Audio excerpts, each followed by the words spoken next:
Puji Tuhan, salam damai sejahtera kepada Anda semua dimanapun Anda berada. Semoga Anda dalam keadaan sehat, di dalam kasih Tuhan, di dalam anugerah Tuhan. Mari kita melanjutkan pembahasan pelajaran hayat Kisah Para Rasul di dalam berita yang ke-24. Kali ini akan bertopikkan yaitu pemberitaan Injil yang lengkap. Ini didasari dengan pemberitaan oleh salah satu diaken, yaitu Filipus, yang diutus oleh Roh Kudus untuk memberitakan Injil kepada pejabat istana Ethiopia.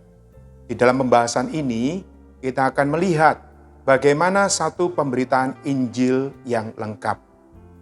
Bagian pertama adalah, satu pemberitaan Injil yang lengkap adalah bagaimana memakai bagian yang paling baik di dalam Alkitab. Pemberitaan Filipus kali ini adalah pemberitaan lebih lanjut kepada pejabat Ethiopia.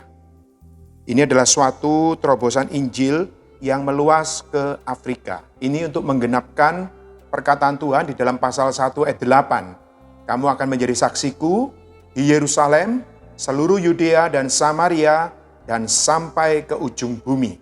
Di sini Filipus memberitakan Injil kepada seorang yang betul-betul bukan berasal dari Yahudi.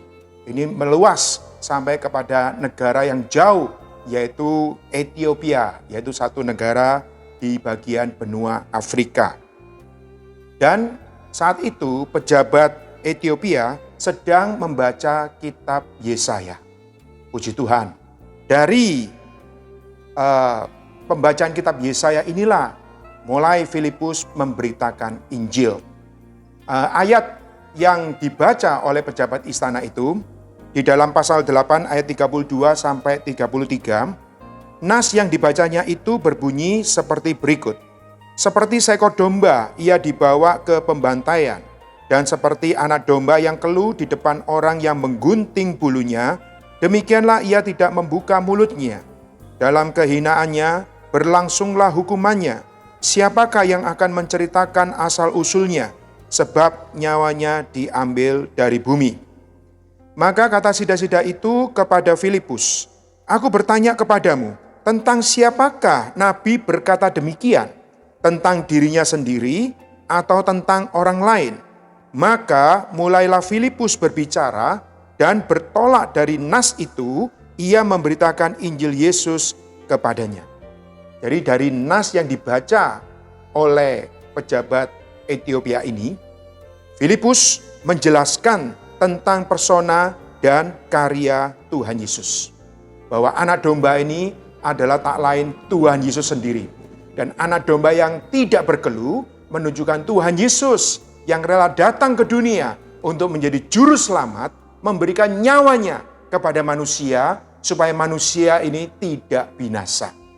Jadi dari nas yang dibaca oleh pejabat Ethiopia ini, Filipus menjelaskan tentang persona dan karya Tuhan Yesus. Di dalam pemberitaan Injil yang lengkap, hal yang kedua yang perlu diperhatikan adalah memberitakan Injil di bawah petunjuk Roh Kudus. Di sini kita melihat Filipus memberitakan Injil tidak karena kemauan dia sendiri, tetapi betul-betul di bawah petunjuk Roh Kudus. Roh Kuduslah yang mengutus, Roh Kudus juga yang berbicara melalui Filipus untuk menjadi Injil kepada setiap orang yang mendengarkan. Di dalam Kisah Para Rasul pasal 8 ayat 29, lalu kata Roh kepada Filipus, pergilah ke situ dan dekatilah kereta itu. Pemberitaan Injil adalah atas dasar pimpinan Roh Kudus, bukan usaha manusia. Sehingga kalau ada seorang yang percaya dan diselamatkan, maka kemuliaan hanya bagi Tuhan. Mereka yang memberitakan Injil hanyalah menjadi saluran berkat yang menyalurkan Kristus kepada orang lain. Dan bagaimana kita bisa menyalurkan demikian?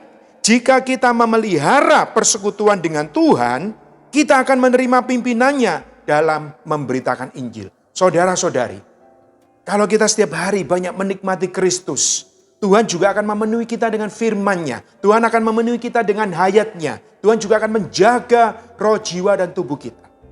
Namun Tuhan juga akan memberikan pimpinan kepada kita supaya menjadikan kita ini saluran berkat-Nya. Untuk apa? Untuk bisa menyebarkan Kristus kepada orang lain.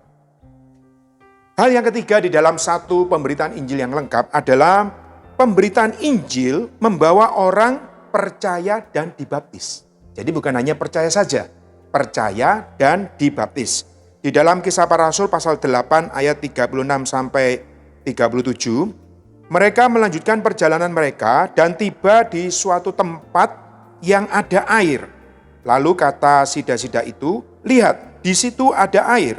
Apakah halangannya jika aku dibaptis?" Saud Filipus, "Jika Tuhan percaya dengan segenap hati, boleh."